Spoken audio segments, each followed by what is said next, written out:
Hello പ്രിയപ്പെട്ടവരെ, എല്ലാവർക്കും നമസ്കാരം. അപ്പോൾ ഇന്ന് ഞാൻ വന്നിട്ടുള്ളത് ഒരു പുളിങ്കറിയുടെ റെസിപ്പിയുമായാണ്. അപ്പോൾ അതിനായി നമ്മൾ എടുത്ത സാധനങ്ങൾ നോക്കാം. ഒരു ചെറിയ കഷ്ണം ചക്ക പൂതൽ എടുത്തിട്ടുണ്ട്. അപ്പോൾ നിങ്ങളൊക്കെ നാട്ടിൽ ചക്കപ്പൂതൽ തന്നെയല്ലേ പറയാറ്? അപ്പോൾ ഇവിടെയൊക്കെ ചക്കപ്പൂതൽ, ചക്കക്കണ്ടൽ എന്നൊക്കെ പറയും കേട്ടോ. അപ്പോൾ ഒരു ചെറിയ കഷ്ണം എടുത്തിട്ടുണ്ട്. പിന്നെ ഒരു കഷ്ണം വെള്ളരിക്ക എടുത്തിട്ടുണ്ട്, പച്ച വെള്ളരിക്ക എടുത്തിട്ടുണ്ട്. അതുപോലെ തന്നെ 3 മുരിങ്ങക്കായ എടുത്തിട്ടുണ്ട്. അതുപോലെ തന്നെ പിന്നെ ഒരു പച്ചമാങ്ങ എടുത്തിട്ടുണ്ട്, ഒരു അത്യാവശ്യം വലിപ്പമുള്ള പച്ചമാങ്ങ എടുത്തിട്ടുണ്ട്. ഇത് നല്ല പുളിയുള്ളതാണെങ്കിൽ ഇതിൽ പകുതി എടുത്താൽ മതിയാവും. അപ്പോൾ പുളി കുറഞ്ഞതാണെങ്കിൽ ഇത് മുഴുവനായിട്ട് ഇടാവുന്നതാണ്. അപ്പോൾ ഇതാ ചക്കപ്പൂതലും വെള്ളരിക്കായും മാങ്ങയും പിന്നെ മുരിങ്ങക്കായും എല്ലാം മുറിച്ചെടുത്തിട്ടുണ്ട്. ഇതാ ഈ ഒരു രീതിക്ക് ഉരുട്ടിയാണ് മുറിച്ചെടുത്തത്. മാങ്ങയും എല്ലാം അതുപോലെ തന്നെയാണ് മുറിച്ചെടുത്തത്. ഇനി നമ്മൾക്ക് വെക്കാൻ ആവശ്യമായ ഒരു പാത്രം എടുത്തിട്ട് അതിലേക്ക് മുരിങ്ങക്കായ ഒഴികെ എല്ലാ കഷ്ണങ്ങളും ഒന്ന് ഇട്ട് കൊടുക്കാം. അപ്പോൾ ഇതിൻ്റെ കൂടെ മുരിങ്ങക്കായ വേവിച്ചെടുത്താൽ എല്ലാം നാര് മാതിരിയാവും. അപ്പോൾ ഇതെല്ലാം ഒന്ന് ഈ കുക്കറിലേക്കൊന്ന് മാറ്റി കൊടുക്കാം. അപ്പോൾ അതിന് ശേഷം നമ്മൾക്ക് അതിലേക്ക് മഞ്ഞൾപ്പൊടി ചേർത്ത് കൊടുക്കാം. ഇതാ ഒരു 1/4 ടീസ്പൂൺ മഞ്ഞൾപ്പൊടി ചേർത്ത് കൊടുക്കുന്നുണ്ട്. അപ്പോൾ ഇത് മുഴുവനായിട്ട് ചേർത്ത് കൊടുത്തിട്ട് കേട്ടോ, അതിൻ്റെ പകുതി മാത്രമേ ചേർത്ത് കൊടുത്തിട്ടു. ഇനി നമുക്ക് അതിലേക്ക് ചുവന്ന മുളക് പൊടി ചേർത്ത് കൊടുക്കാം. അപ്പോൾ ഇത് ചുവന്ന മുളക് പൊടി ഇട്ട് കൊടുത്തിട്ടുണ്ട്. ഒരു 1/4 ടീസ്പൂണേ ഇട്ട് കൊടുത്തിട്ടു കേട്ടോ. അപ്പോൾ ഒരുപാട് സ്പൈസി ഒന്നും ആക്കണ്ട, പുളിങ്കറിയല്ലേ. അപ്പോൾ ഇനി നമുക്ക് അതിന് വേവാൻ പാകത്തിനുള്ള വെള്ളം കൂടെ ഒന്ന് ചേർത്ത് കൊടുക്കാം. ഇതാ ഇത് മുങ്ങി നിൽക്കത്തക്ക വിധത്തിൽ വെള്ളം ഒന്ന് ചേർത്ത് കൊടുത്തിട്ടുണ്ട്.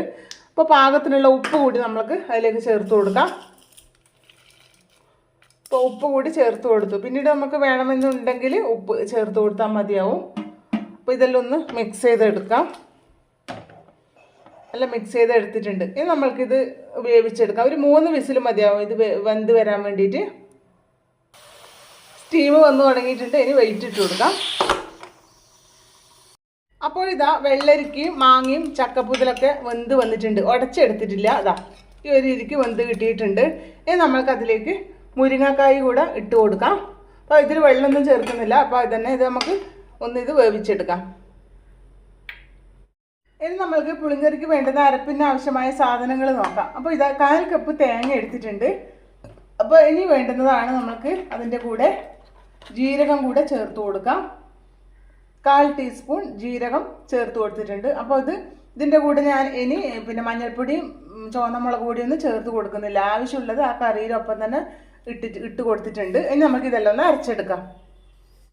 അപ്പോൾ ഇതാ മുരിങ്ങക്കായും വേവിച്ച് എടുത്തിട്ടുണ്ട്. കണ്ടില്ലേ, ഈ ഒരു രീതിക്കാണ് മുരിങ്ങക്കായ ഇങ്ങനെ ഉടയാതെ കിട്ടണം. ഇനി നമ്മൾക്ക് അതിലേക്ക് തേങ്ങയരപ്പ് ചേർത്ത് കൊടുക്കാം. അപ്പോൾ തേങ്ങയരപ്പ് ചേർത്ത് കൊടുത്തിട്ട് നമുക്ക് ആവശ്യമില്ലത്ര വെള്ളം ഒഴിച്ച് കൊടുത്തിട്ട് ഒന്ന് മിക്സ് ചെയ്തെടുക്കാം. അപ്പോൾ ഇതാ തേങ്ങയരപ്പെല്ലാം ചേർത്ത് കൊടുത്തിട്ട് പാകത്തിന് വെള്ളമൊക്കെ ഒഴിച്ച് കൊടുത്തിട്ടുണ്ട്. ഇതാ ഇത്രയും വെള്ളം മതിയാകും. പിന്നെ നമുക്ക് അതിൻ്റെ ഉപ്പൊന്ന് ചെക്ക് ചെയ്യാം. ഉപ്പ് കുറച്ച് കുറവുണ്ട്. നമ്മൾക്ക് അതിലേക്ക് കുറച്ചൊന്ന് ഇട്ട് കൊടുക്കാം. അപ്പോൾ ഉപ്പ് ഇട്ട് കൊടുത്തു. ഇപ്പോൾ മിക്സ് ചെയ്തതിന് ശേഷം ഇത് നന്നായി ഒന്ന് തിളപ്പിച്ചെടുക്കാം. അപ്പോൾ ഇതാ പുളിങ്കറിയെല്ലാം നന്നായി തിളച്ച് വന്നിട്ടുണ്ട്. ഇനി നമ്മൾക്കൊന്ന് അതിന് വറവിട്ട് കൊടുക്കാം. അതിന് വേണ്ടുന്ന സാധനങ്ങൾ നോക്കാം. വറവിടാനായി വേണ്ടുന്നത് 2 വറ്റൽമുളക്, പിന്നെ 1/4 ടീസ്പൂൺ കടുക്, അതുപോലെ തന്നെ 1/4 ടീസ്പൂൺ ഉലുവ, പിന്നെ കറിവേപ്പില കയ്യിലുള്ളവർ ചേർത്ത് കൊടുക്കാൻ മറക്കരുത്. അപ്പോൾ ഒന്ന് വറവിട്ട് കൊടുക്കാം. അപ്പോൾ ഇതാ വറവ് റെഡി ആയിട്ടുണ്ട്. നമുക്കിനി കറിയിലോട്ട് ഒഴിച്ചു കൊടുക്കാം.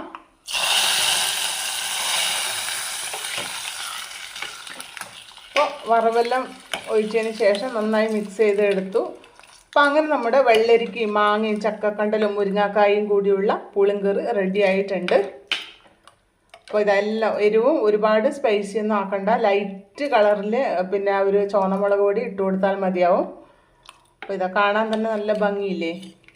അപ്പോൾ കൂട്ടാനും അതുപോലെ തന്നെ നല്ലൊരു ടേസ്റ്റ് ആയിരിക്കും ചോറിൻ്റെ കൂടെ.